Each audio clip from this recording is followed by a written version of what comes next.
Take 47 and a half. Hello, everybody. Welcome to Hard After Dark, our weekly podcast, I guess, maybe? Presumably, yeah. But this week's going to be a bit darker because of Chester from Linkin Park, but not exactly. Like, this is just a topic we wanted to cover. And this is kind of the reason we started Hard After Dark, is to cover more taboo-ish. Yeah, I guess that's a good way to put it. I hate that it is taboo-ish. But this is going to be us talking about our experiences with depression and suicidal thoughts and stuff like that. And suicidal tendencies. Well, yeah, I mean, you know, that's absolutely true. But anyway, I guess who wants to get us started? I'm not comfortable enough yet to get us started, so I guess I can. What was one we were talking about right before we started recording? I mean, there was that time. The medication you were on. Oh yeah, Actually, first, and I hate to interrupt your story. I didn't get started. Even though I just went, oh yeah, and then yeah. Even though I just told you, hey, who wants to go first? I guess. This comes from us doing the Charity with Mind and the Chester thing. And the audio sleeve guy. And Chris Cornell, yeah. I mean, but I guess what I would like to talk about first is how depression feels, because there's still misconceptions out there on how it feels. Because a lot of people think it's just being sad. We're lazy. I mean, that's how they view it, yeah. Yeah, they do view depression as just you being a lazy piece of shit that just doesn't want to do anything. Yeah. But I guess we'll go around. I'll start this thing, and we'll talk about how depression has made us feel, and why it's important to understand. Stop it! My phone was doing stuff. And we'll talk about why. My phone's in the other room. I got mine on vibrate. I just touched the screen and I touched all the things. We'll talk about why it's important to understand that depression is not just being sad or just laying around and doing nothing. But I guess I'll go first. And if you don't know who I am, if you're new to the channel, I'm Dr. 3AM.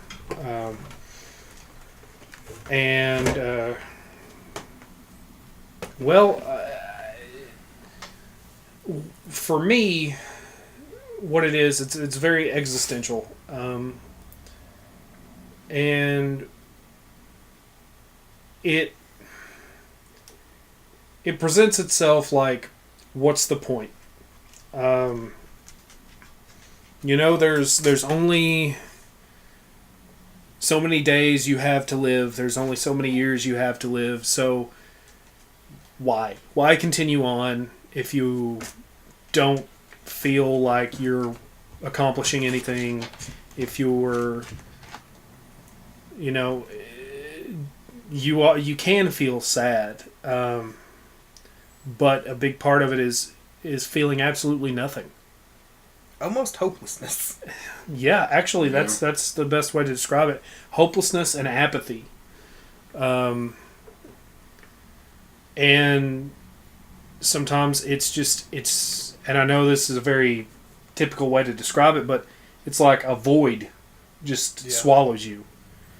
And that's why you see, people who are depressed not doing much. It's because they legitimately don't feel like it matters. Yeah, like anything they do matters.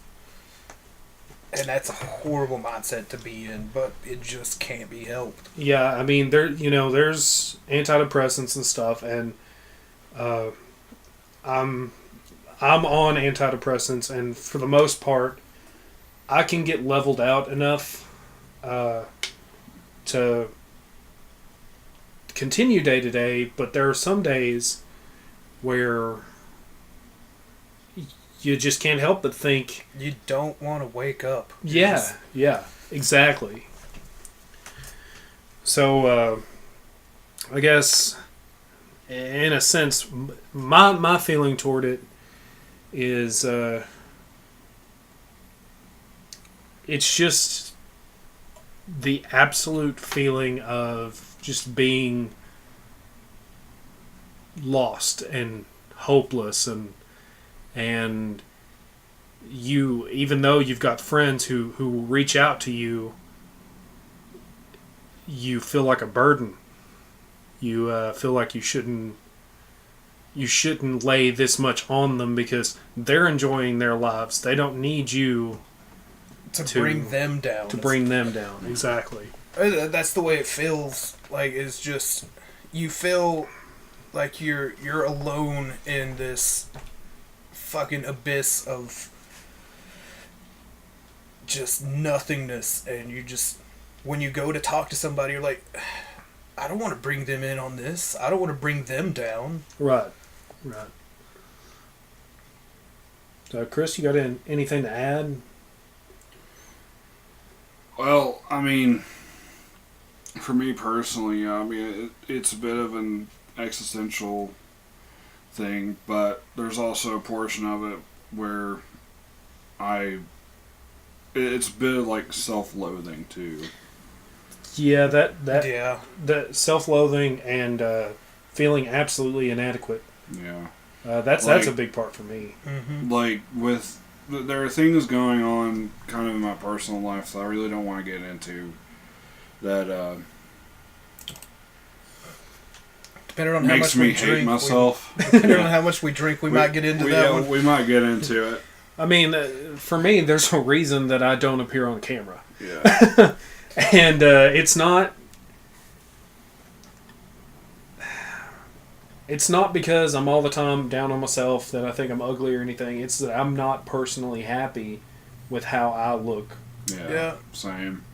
There's days where I feel really good about the way I look, and then I walk by a mirror and I'm like, no, you're ugly as fuck. You should feel bad about everything you've ever done in life. Let's look at you. I've always, I mean, looking at it now, I kind of compare my self-loathing kind of like, if anyone watched the recent season of Samurai Jack, where on the episodes where he's having like inner arguments The with conversation with like the evil with like Jack. a distorted version of himself, I consider my self-loathing kind of like that. That was a really good way to represent that, because you'll have a voice in your head telling you that you look like shit, or your actions mean nothing. Your actions mean nothing. You're worthless. This and that, and it does feel like that. It feels like you're fighting someone all the time. Yeah. And that can lead to a big mental fatigue. And there's another reason people with depression can't just get up and get active. Yeah, they can't shake it off all the time. But it gets into this weird loop, because then it feeds into the existential thing, but then the existential thing feeds into the self-loathing, so it's like this never-ending cycle. Right. Yeah. And there's something I want to address too about sharing like the suicide hotline number on Facebook. That's all well and good. I appreciate when people do that, but you've also got to understand that They're not. If they're not feeling it, they're not going to call it. exactly Yeah. that it takes somebody to physically intervene with what they're feeling to make a difference. It's not going to just, if you're feeling this way, call this number, because for a lot of people, you don't think that when you feel like I'm going to waste their time. Yeah, you're like, they're not gonna help me. And it's not, you know, to look down upon the people that are actually trying to help in the suicide hotline. What it is you feel Yeah. like you have a problem that's That- not worth their time. Yeah, you feel like you have a problem that's not worth their time, and or they cannot help you, even though they most likely have the tools at their hands to help you. You just feel like you're unhelpable. Yeah, exactly.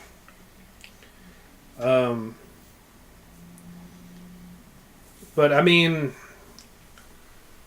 for us, and the thing that gets me is when, you know, people will talk about you know, making suicide jokes and stuff. For us, I know It's a coping mechanism. it's a coping mechanism. Yeah, it's something we it- feel, and we have to joke about it, or we dwell on it. Yeah, because for me, myself personally, if I can't joke about it, then I feel like I've let it beat me that much more.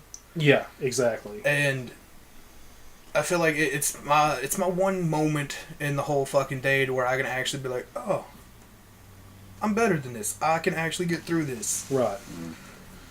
Right. That's exactly how I feel. I mean, there were countless times when I worked, when I was at work, where I would just, you know, make vague and not so vague jokes about suicide and you know, me killing myself. And yes, that is a warning sign. Oh yeah, clearly It's almost a cry for help. yeah. I mean, Yeah. it legitimately is. Yeah, But it's also a way for you to just deal with it. to deal with it. Exactly. Simple as that, really. It's because it's hard to deal with otherwise. Yeah, very. Because I mean, like you really can't talk to just anybody about it because they're either going to come at you one of like three ways. They'll either be incredibly sympathetic, and sometimes that just doesn't help, or they don't understand, and they're just like, I don't get it. Why are you sad? And you're like, I'm not sad. It's all kinds of other things. And you're like, well, just fucking get over it. That don't necessarily work. That doesn't help. Or they'll be of the same mindset and be like, oh, I know exactly what you're going through. If you want to talk about it, fuck, we can make jokes about it. But then, like, that goes into that. You're just like, you're too afraid to find out that other people might feel the same way that you do. Yeah. Because you don't feel like anybody does. Because it's something that, you know, me, you, and well, the Hard Reboot Network crew, we all talk about it. Yeah. And, you know, and it's not like we sit down and have a gab sesh about depression, but we do talk about it. Yeah. We vent it, I think. Yeah, More than and- anything. And a lot of times that does make me feel better because I know you guys are going through it just as much, if not more than me. Yeah. That's another thing. That's what I was going to say. Is like going back to the whole talking to somebody about it. Sometimes the reason why you don't talk to people about it is you feel like if you know they're going through depression, you don't want to like tell them your story and you feel like they're just going to look at you and be like, oh, that's why you're fucking depressed. That's nothing. I got this laundry Right. list of problems, and It's you're like, it's pain Olympics. yeah, Basically, it's who has the most on their shoulders. like you don't want to convey your fucking story to somebody and feel like you're sad over nothing, because I mean it's like just depression, you can't compare it. Like it's not something No. that can be compared.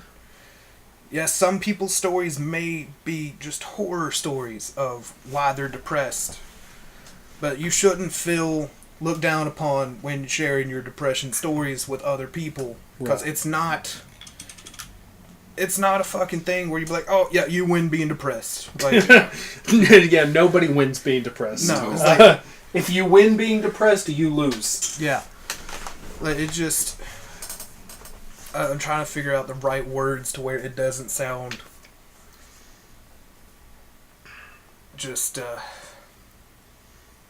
it just you just can't compare. And you should never compare being depressed to other people's depression. Right. And it was funny because I know somebody who served in the Marines, and he come back. He had some problems. He gets through the day. He's working on himself and stuff.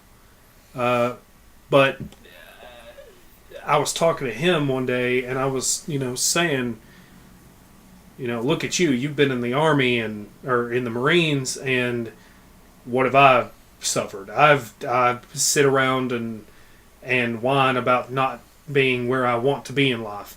And he looked at me and he said, "Don't do that, because it doesn't matter what you're going through. It's going to hit just as hard." It is, yeah. Yeah, that's what I was trying to get at. Is it's like it doesn't matter. Depression is just. There's no reason to try to feel like your story doesn't add up to theirs. Right. Because at the end of it, you're both depressed. And that kind of mentality of, oh well, somebody has it worse than you. You need to buck up. Just doesn't help. No, it doesn't. If anything, it makes you feel worse because you're like, God damn it, they do have it worse than me. Why do I feel like a piece of shit? I am a piece of shit.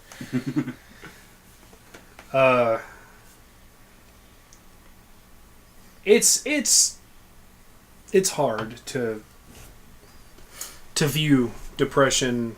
I think that's what adds to it's so hard to talk about too. Is because you got to deal with all the stigmas and the stigma you yourself have put before you. Right, and there, that's one of my goals in writing some of the things I do is to tell people this is what it's like. This is how I deal with it. You may have another way of dealing with it, but this is how depression or anxiety makes me feel. And anxiety is another side to that coin, I guess, because for me, and I don't know how bad either of you have like social anxiety or what. I know you have it kind of bad, Chris, but yeah, meeting new people is really awkward for me. Yeah. And same for me, but like if I had to describe it, and I've seen it circulated around, it's like if you were Spider-Man, your spider sense is going off constantly. Because you see everything as almost a threat. Exactly. And if you have depression on top of that, you don't care enough to do anything about it. But that's the best way I can describe anxiety, is just you're constantly alert. You're looking around you, you're paranoid in a sense, because everything is a threat. It's yeah. There's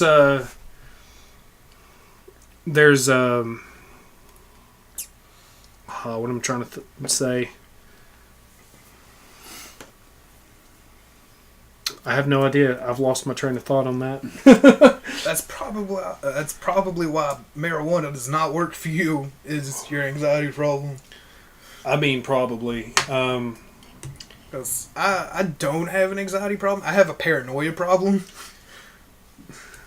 I used to be really just generally paranoid.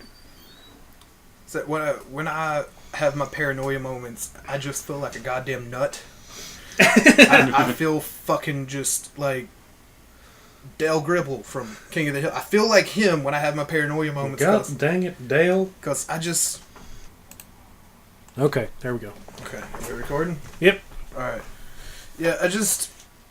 Like I said, I feel like Dale Gribble. I just feel like everybody's out to get me and everybody's watching what I do. I mainly attribute that to an elementary school teacher.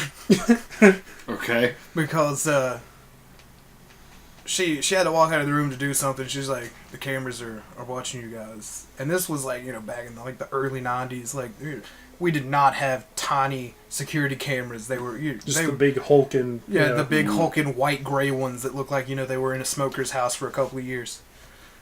And she's like, no, they're in the ceiling fan. I was like, oh my god, they are. And it's just it's like I have like a super paranoia problem. Out of nowhere, I'll randomly be like, oh no, people know what I'm thinking. I mean, that's kind of how my anxiety works, though, because I will freak out internally in, like, supermarkets and malls and stuff, because when people aren't supposed to be looking at me, I feel like everyone is looking at me. Mm-hmm. So, I've been able to get on stage and do convention panels and stuff, but when that happens, I know people are supposed to be looking at me, so I don't mind it as much. I don't know if it's anxiety or not, but I know that when I'm working like a front register or something like that, and then like this long line of people start to form, that's when I start to freak out a little bit. I mean, yeah, that's definitely anxiety. I think everybody kind of has that anxiety, though, because nobody wants to deal with people. I don't know. I never had that problem in retail. I was just like, fuck it, whatever. I don't have to go talk to these people. They have to come to me for me to get rid of them. It meant that I had no longer had to go and fuck with the shelves. Retail is definitely not the career for me. And that's... I hate it. That's mainly because... Oh, I did not enjoy it. I feel like I'm not doing anything with my life. And that's not a slight to retail workers because... Or cashier jockeys. They're essential. Oh, yeah. If it weren't for the cashiers and the retail workers and the stockers and stuff, nothing in this country would function. It's a very service-heavy country. Also, cashiers get shut on quite a bit. I know, it's they're just doing their job. Yeah, I mean you can't. It's not my fault. You're a bitch. You have no idea how many times I've wanted to say that to a bunch of couponers. I've said things to that extent. They're my mortal enemy. If whoever's listening to this, like, don't use coupons. I get saving money. I'm all about that. But you're an asshole. But if you're going to be someone who's going to be incredibly anal, all because a stupid little piece of paper is not working the way you want it to, I think you need to reevaluate some things. So PSA by Chris. I kind of liked when I got those customers because I would try to be as nice and courteous as possible. But as soon as they got snippy with me, I'd be like, all right, hold on, motherfucker. Do you not see me scanning your coupon here and typing in the codes? And he's like, yeah. Do you see that it is not working correctly? It is not working how you told me this is going to work. You said that this is for so much off on this item. It's clearly not giving you so much off on this item. I will do you a solid. I will put this into the computer myself and lower the price down just enough for you so you can shut the fuck up and get out of my store. I think I might do that on my last day. But I did that on all my days. But back to anxiety and depression. That's just stuff you deal with all the time. Is just your mind constantly going, but you not wanting to do anything about it. You're at a constant struggle and war with yourself. A constant? Yes, a constant. Constant. Yeah, that's very accurate. And it sucks because you don't know how to deal with it. I guess now we could tell our experiences with medication. I don't think you have any, do you? I have not. I have been I guess technically undiagnosed with depression. I actually consulted my doctor today, and I'm going to start seeing somebody. And they will give you all kinds of pills. Yeah. And they'll be like, oh, you fucked up. So that's where I'm at right now. I've been too afraid to admit it to anyone, even though I knew I had it. And I knew you had it. Yeah. And Kenny knew you had it. It takes somebody that has it to know somebody else that has it. Because we I see the signs. Yeah. I didn't want to admit it because I felt like it was a weakness. And I don't want to appear or whatever weak. And You thought you were better than us? no, that's not where I was coming from. I know. But No, I I had think that's how it was. Yeah, I had the same problem. I did not want to talk to my doctor about it until I finally realized that being suicidal is not normal. I had a nervous breakdown, like, at the end of my shift last night, and I was like, a rational person does not do this. Which is when he walked in, last night with a case of beer, which is what we're drinking now. Yeah. I mean, I put it smart. I got the light. There's only 99 calories a can. I thought it was 97. No, it's 99. You lied to me. I said 90 something. I swear you said 97. I said 90 something. Anyway. Doesn't matter. Anyway, yeah, my experience with medication has been up and down. Not to the extent yours has, but we'll get to you in a second. There have been times where the medication they prescribe me just doesn't work. It doesn't work. It just... Hopefully Chris won't have that problem and his will actually work. Yeah. But there are also times where I get prescribed some and works for a while. Then my body gets used to it and it doesn't work anymore. And that happens. That's just something you have to deal with. I've been through probably 3 or 4 different antidepressants. And that's because they've stopped working or they've made me feel worse, which is not great. But yeah, I mean, it's simple as that. It's a thing that happens. You have to deal with it. You have to get what's right for you, basically. And sometimes what's right for you is not. It's not a whole fucking case study thing. Everybody has different levels that they function on with the medication. Yeah. Right, and sometimes it'll be right for you for a while, and then it won't anymore. That just comes with any medication and your body getting used to it. Yeah. I know that when they were asking me, the doctor today, when they were asking me, like, have you had thoughts of doing any self-harm and stuff like that? And I was like, yes and no.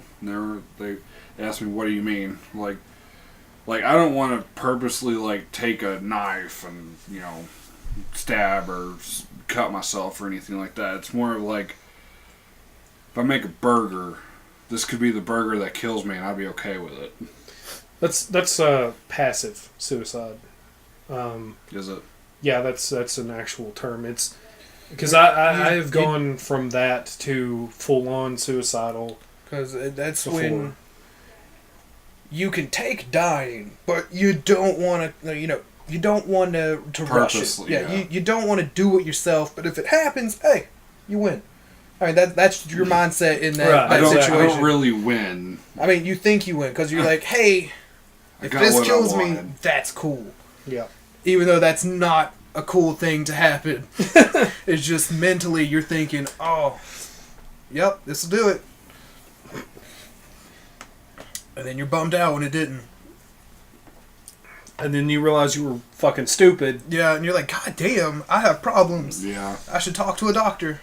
My big turning point was one time I came home from work and I felt absolutely nothing. I was just sitting there. I felt like That's how I Nothing. felt before my nervous breakdown was nothing and then everything at once.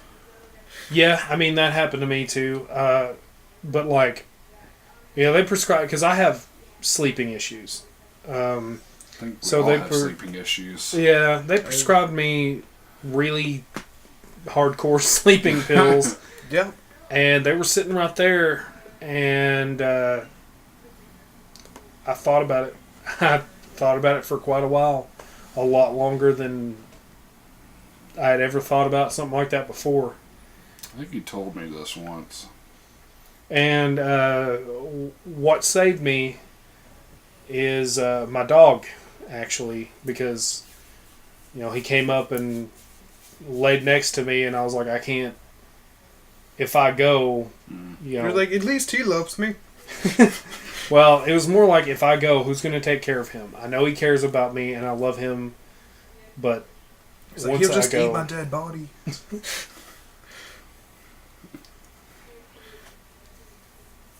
I mean, yeah, that's a thing that happens, Kenny. I mean, he just like, he gets to eat for a little bit, and then, then he gets not taken care of. But no, I feel you.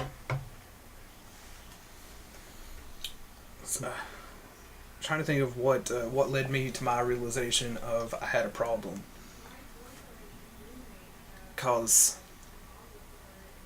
I don't think it was all of the suicide attempts beforehand. I think it was finally coming to terms and telling someone about when I got molested when I was a kid by my uncle, and then I was like, oh fuck, I have all these other feelings that I don't know what to do with. And then I was like, maybe that's why I tried to fucking kill myself all those fucking times, because I didn't have an outlet to talk to somebody. And then, I started realizing I had severe problems with depression. Mhm. Like the time I tried to off myself with cocaine. Because it was a one-time thing. I just remember you telling me like you got really mad. Yeah, very mad. Because I was in this crack whore's house, and we were all there, and she's like, hey, you guys want to do cocaine? I was like, fuck yeah. Because in the back of my mind is like, cocaine has the ability to burst your heart on first try. If that happens, that's really cool. That's what I kind of want to happen right now. And, Kenny, the spokesman for mental health. Exactly. So I sit there and do it, and like right before I snort the cocaine, I think I was like, what happens if this does kill me? My mom doesn't find out until like weeks later. Until she finds like, she's like, hey, I've not heard from him and so often, and then she sees the obituary in the fucking newspaper of how I died at a crack whorehouse. And then after I had that thought, I was like, fuck it. And then snorted the line anyway. And then I didn't die, and I just got very angry because cocaine makes me angry. I think it makes a lot of people aggressive. Yeah, I was the aggressive. I was not the hyper, like, let's do stuff. I was like, I will fucking kill you. So there was another person there with me, and he just pissed me off. He did nothing wrong, because thinking back on it, he was just spazzing the fuck out. He was very paranoid. He's like, we're going to get caught. We're in a crack whore's house, and we just done drugs. We will get arrested. And all I was thinking was like, I need to kill him. He needs to die so I can calm the fuck down. And then I was like, that's not a cool thing to think about. Let's go home. So I go up to my girlfriend's house, and I was like, what do people do when they're on cocaine? I was like, for some reason my brain's like, they listen to techno music. So I just sat there and listened to techno music and got even madder because for some reason in my brain I was like, this is what people on cocaine do. Why isn't this doing anything for me, motherfucker? And then I was like, I have anger issues. I should never do cocaine ever again. That's what made you not do cocaine ever Yes, yes. Because I wanted to murder a person, and then I got angry at music. I mean, that's fair enough. And then, like, all the other times I tried to off myself from being just incredibly alone. to where I was fucking hallucinating shit. Because I think I was talking to you on Facebook at the time, because I think this was around 06, 07. I think it was 07, because that's when I dropped out. That would have been about the time we met, too. Because I think I was talking to you on Facebook, because I was talking to you and Will, and I think that was it, all in Messenger.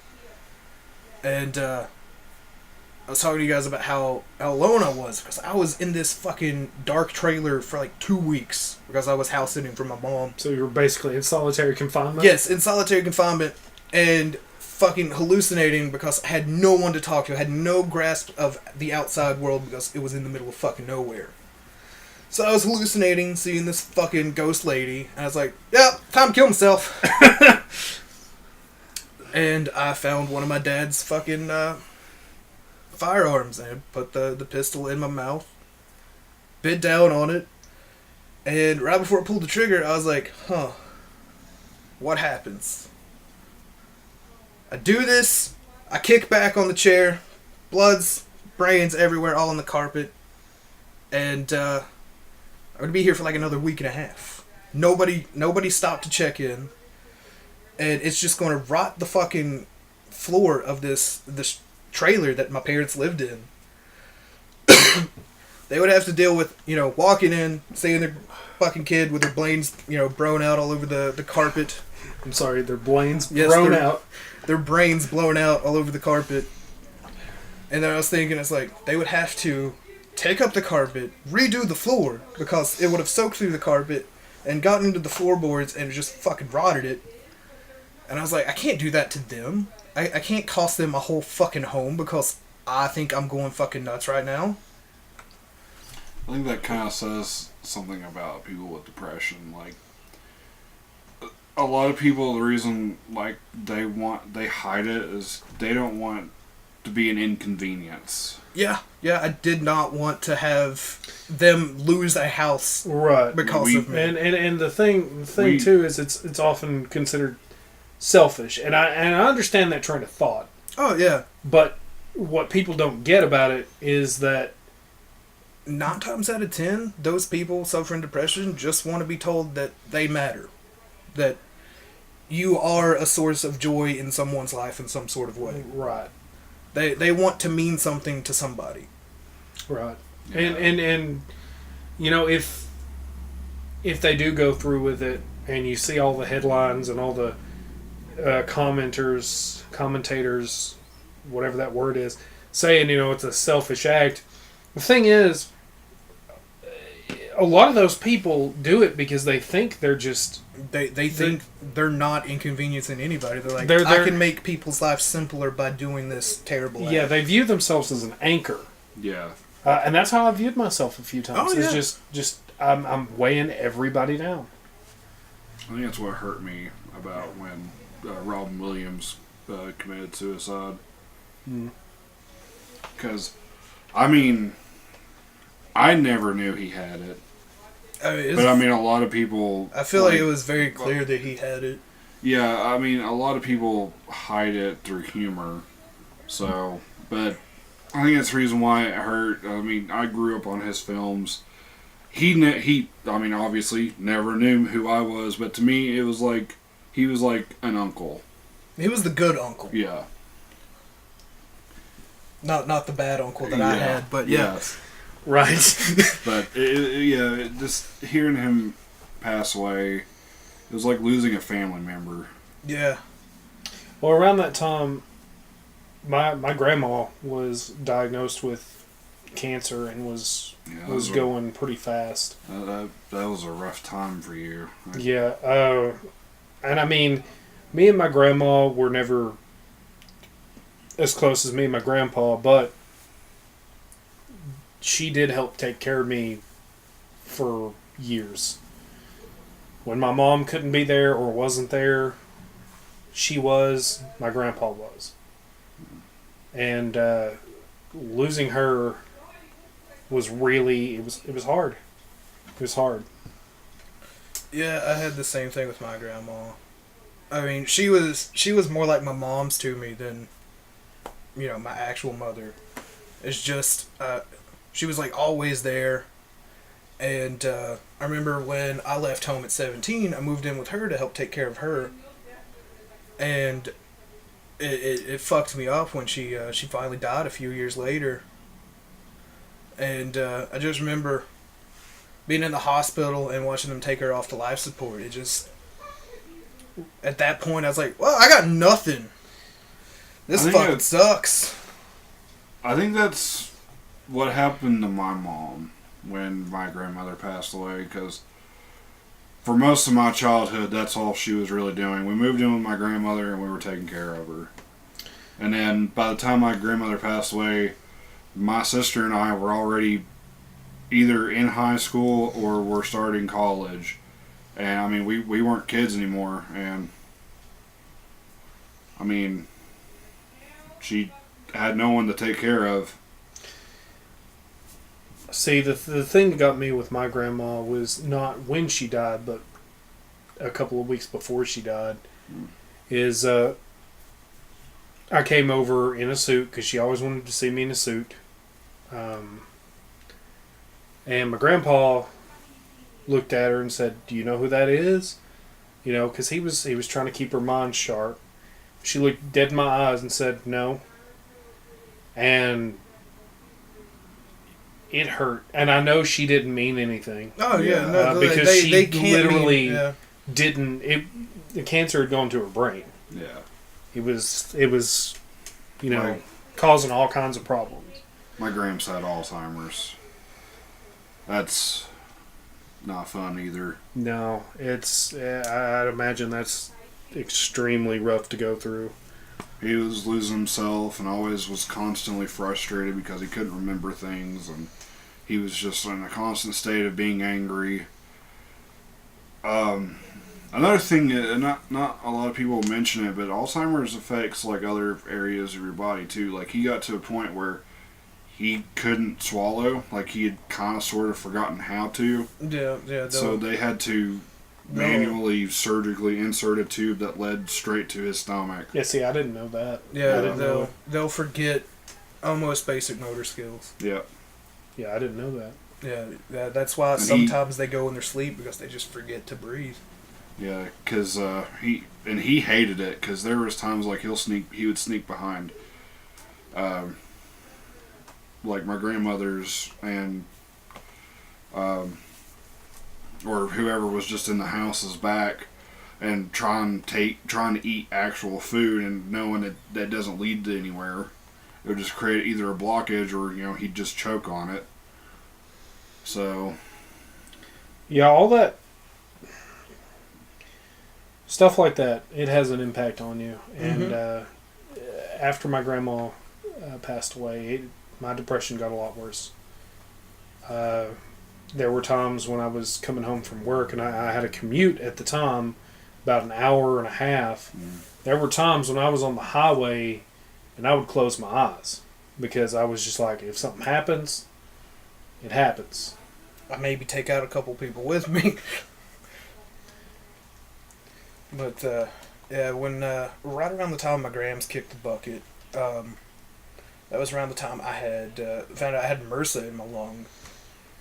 And, I think she had passed, I had found out that I had MRSA in my lung. And then,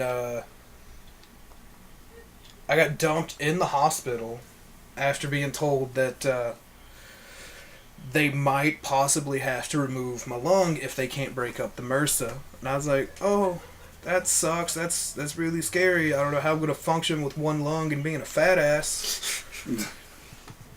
It's like the only thing I had is like, it's like disability maybe. And then I got dumped and I was like, oh, that's wonderful. Stuck in a hospital. I think I might die. Now I'm all alone. That's great. And then I came out and I actually got to talk to a doctor, and they gave me the antidepressants and the sleeping pills for my insomnia. And I ended up getting all the way up to, I think it was like 350 milligrams on trazodone, which apparently is the shit for sleeping medication. It just did nothing for me. And there was one night I got into to drinking pretty heavily. And then I was like, oh yeah, it's time to take my pills. So I go and take my medicine, thinking it's like, if anything, I go in my sleep. Yeah, I was in a 24-hour coma from trying to OD on sleeping meds and alcohol. Should have tried that NyQuil. Damn it. No. Hashtag Chad was right. Okay, so the last thing I want everybody to know is that you're not alone. Yeah, you're not alone, and people care. Even though you feel like they don't, there is some people out there that actually care for you. You are loved. And I hope this helps you. I know it got pretty dark at times, and we made a few jokes that some people might find inappropriate, but That's how we do. cope with it. yeah. But I hope it helps somebody. And If it helps one person, it was worth it. yeah, exactly. And well, I guess since we did the Mind charity stream, this has kind of been on our minds, and we just wanted to share with you, and I guess let you know a little bit about us and our gallows humor. Yep. And why we make it, and why. It's our coping mechanism. Right. It's not everybody's coping mechanism. It's just our outlet. Chris, do you have anything to add? I can't really think of anything. Don't kill yourself. Yeah, there you go. I mean, yeah, that's a takeaway message here. You have a lot to live for. Even though it might not seem like it at this moment. But that there's a different perspective out there that's not the one you're feeling right now, and you mean a lot to somebody. If you subscribe to us, you mean a lot to us. I'm probably gonna edit that out, but yeah. I guess this is the end of this podcast. Hope you join us next time. Probably next Sunday. I think we're doing them Sundays. Yeah. And this has been the Hard Reboot Network. After dark. I was going to say Hard After Dark. And I mean, this one's been more like soft, mild, chubby after dark. this one's been depressing after dark, but that's. I think it's good we got that up. So We'll probably revisit the subject many a time over. probably Yeah. this is the first, and we might devote another full podcast to it, but it may come up in Just in spurts. In spurts. But we hope you enjoyed it. Like, subscribe, do the numerous other things that YouTube tells us to tell you to do. And this has been Dr. 3AM. Chris. And Toki. And we're out.